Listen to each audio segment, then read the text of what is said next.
বাংলাদেশ জামায়াতে ইসলামীর আমির ডাক্তার শফিকুর রহমান বলেছেন, আমরা কোনো বিশেষ দলের বিজয় চাচ্ছি না, ৮ দলের বিজয়ও চাই না।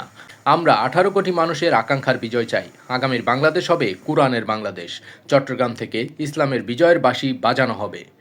শুক্রবার দুপুরে ঐতিহাসিক লালদিঘি ময়দানে ৮ দলের উদ্যোগে আয়োজিত চট্টগ্রাম বিভাগীয় সমাবেশে প্রধান অতিথির বক্তব্যে তিনি এসব কথা বলেন। শফিকুর রহমান আরও বলেন, ২০০৯ সাল থেকে ২০২৪ সালের জুলাই আগস্টের আগ পর্যন্ত মানুষ স্বস্তিতে কথা বলতে পারেনি। বাংলাদেশের মানুষের জীবনের কোনো নিরাপত্তা ছিল না। বাংলাদেশের মানুষ অবিচার ও নির্যাতনের শিকার হয়েছে।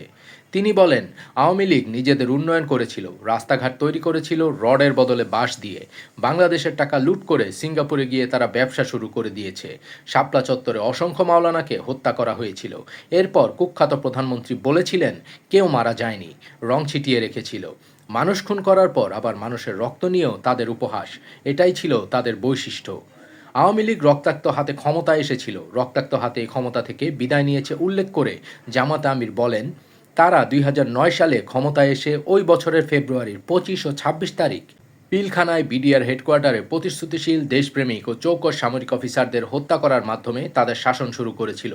২০২৪ সালে জুলাই আগস্টে গণ আন্দোলনে ছাত্র, তরুণ, যুবক, কৃষক, শ্রমিকের বুকে গুলি চালিয়ে কারি কারি লাশ ফেলে দিয়ে যখন সামাল দিতে পারেনি, তখন বলেছিল, অমুকের কন্যা দেশ ছেড়ে পালায় না।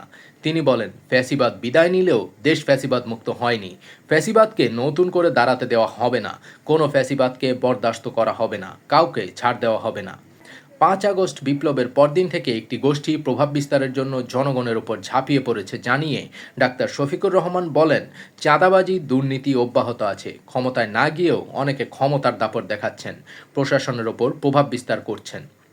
আন্দোলনরত ৮ দলের ৫ দফা দাবি পূরণ না হওয়া পর্যন্ত রাজপথের লড়াই অব্যাহত থাকবে ঘোষণা দিয়ে ডাক্তার শফিকুর রহমান বলেন, ইসলামী দলগুলোর মধ্যে যে ঐক্য প্রতিষ্ঠিত হয়েছে, এই ঐক্য আমাদের জাতীয় সংসদ পর্যন্ত নিয়ে যাবে। প্রয়োজনে আবারও ৫ আগস্ট সংগঠিত হবে বলে হুঁশিয়ারি করেন তিনি।